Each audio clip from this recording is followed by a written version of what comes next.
Boston Celtics are 9-2 after beating the 76ers last night, and they're back on top in the Eastern Conference, and that just feels so right to say. Well, we're about 1 month into Boston Celtics basketball, so we're going to give you some hot takes about what we think about the season so far, and the Celtics Today host, Allie, Barefoot. Producer Smitty is on PTO, so I got Coop here to my right. And I'm going to start with a subscriber shout out. I told you guys, if you hit that sub button, I'm going to show that love back. None of this is possible without you guys. So, of course, we have Mike, Niners fan for life. Michaelana is what I'm going to go with. Harry Jordan, and then the Silver Orca Can. Thank you guys so much. These are just 5 subscribers out of many, and I hope to have many more. But I have another task for you guys. I need you guys to now go follow me on Twitter. If you missed last shout out, maybe you're going to get on the next one. I'm part of the follow back gang. All you guys got to do is follow AR Barefoot for everything you need to know about the Boston Celtics, including my very spicy takes. Starting off pretty hot after Sam Hauser made his first season start for the Celtics last night, I think Sam Hauser could be more beneficial than Peyton Pritchard. I was on the PP wave all preseason long, but he's kind of fallen off in the regular season. So when we look at the two combined, you're averaging about 25 minutes per game from Peyton Pritchard, and you're averaging about 20 minutes a game on Sam Hauser. Everything else, those are total stats. Sam Hauser is shooting over 50 more points than Peyton Pritchard is. Pritchard's actually averaging less than 5 points a game. They're about the same with rebounds. Field goal percentage is a lot better from Sam Hauser, and so is his three-point percentage. But the big difference here is that Peyton Pritchard got paid before the season and Sam Hauser didn't.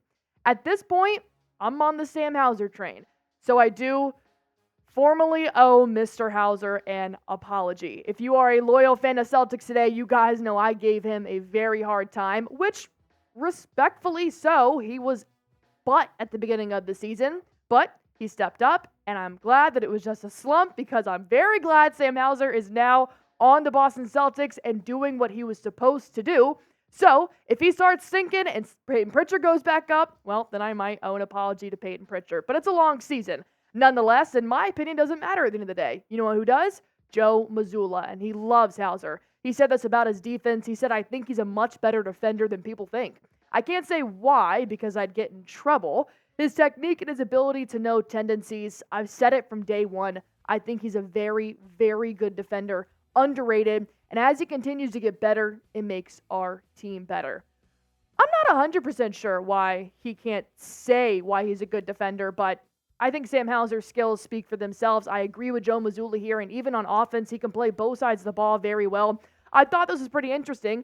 Out of all the NBA players who have more than 13 made three-point shots in the past 5 games, only Tyrese Halliburton is shooting better than Sam Hauser right now. I think that's a big credit to Sam Hauser. Tyrese was an all-star last year, so I think that this could definitely be a step up for Sam Hauser in the right direction. But I'm not forgetting about PP.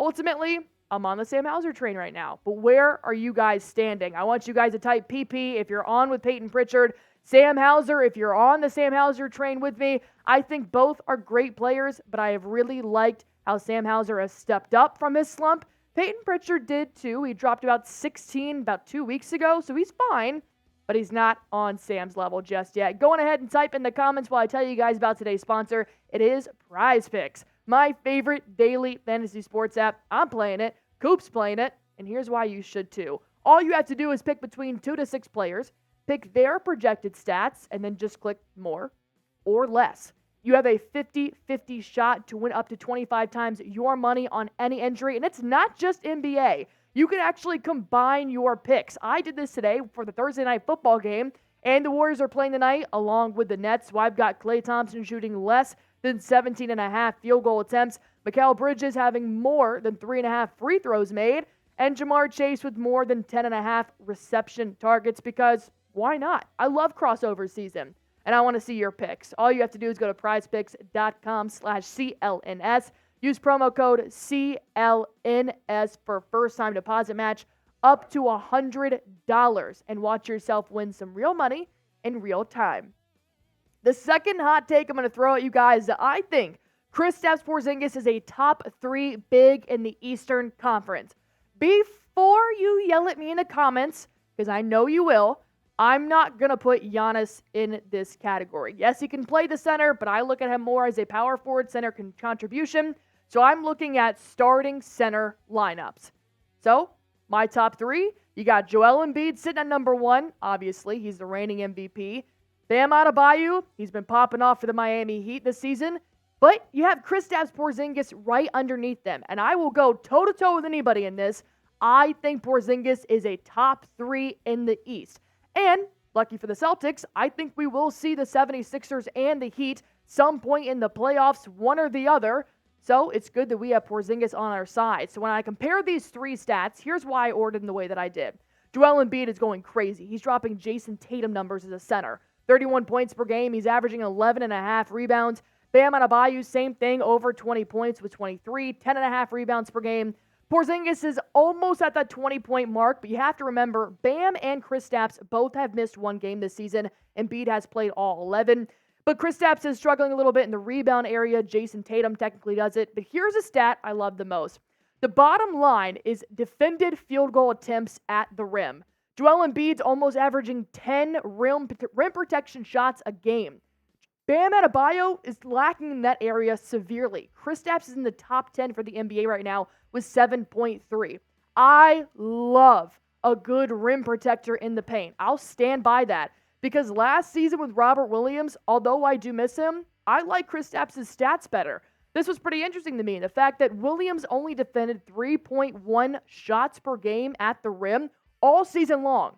Through 10 games, Kristaps is averaging 7.3. This elevates the C's to a whole nother level. So I got to ask you guys the next question. Do you think Kristaps Porzingis is a top big in the East? If not, let me know who you think should be above him. There's a lot of good talent out there, but I'm telling you, I did not hear Porzingis' name as much when he was on the Wizards because his talent was being wasted there. Now that he's with the Celtics, I think he's truly making a run for All-NBA this year, and I'll stand by it. Go ahead and type KP in the comments if you agree with me. If not, tell me why. And my third and final take, not the spiciest of them all, but Derrick White deserves his bag. He got a haircut. This man's bald as hell, and I'm loving every single game he's playing so far this season. Because if you guys remember, he did not sign a contract extension in the offseason, but he is completely committed to playing in Boston, and I love that energy. He now has 2 years remaining on his contract. He'll become a free agent in 2025, but he cannot sign a contract extension until the offseason.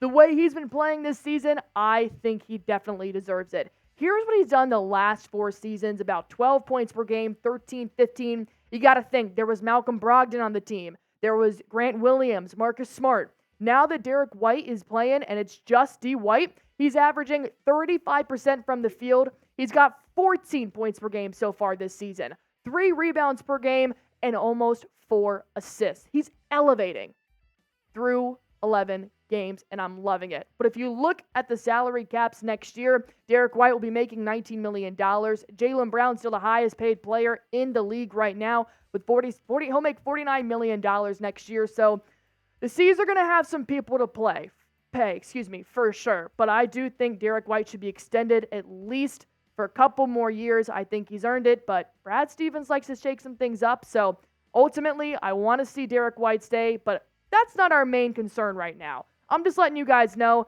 Derrick White's playing in the sense that he deserves that bag at the end of the season, but it's a long way to go.